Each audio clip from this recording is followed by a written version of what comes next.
dapat nga sana si Megan ang makakaduet nga nito ni Dara sa kanyang legacy concert. Subalit dahil biglang ang nawala ng boses itong si Megan, nagdesisyon nga itong si Nate na dapat si Jenny na nga lang ang makaduet ng kanyang ina na si Dara.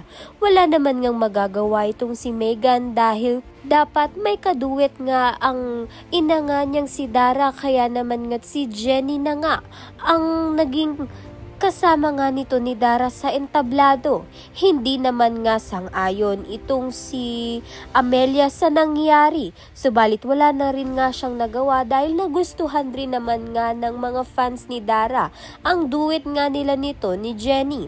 Sa kabilang banda naman nga muli na ngang nabuo ang Rosabellas kung saan ito ngang si Minchi ay nagbalik na nga sa pagkakanta sa legacy concert nga ni Dara.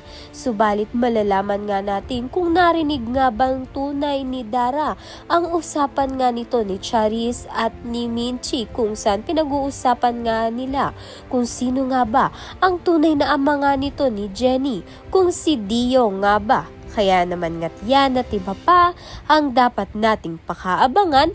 Maraming salamat sa iyong panonood.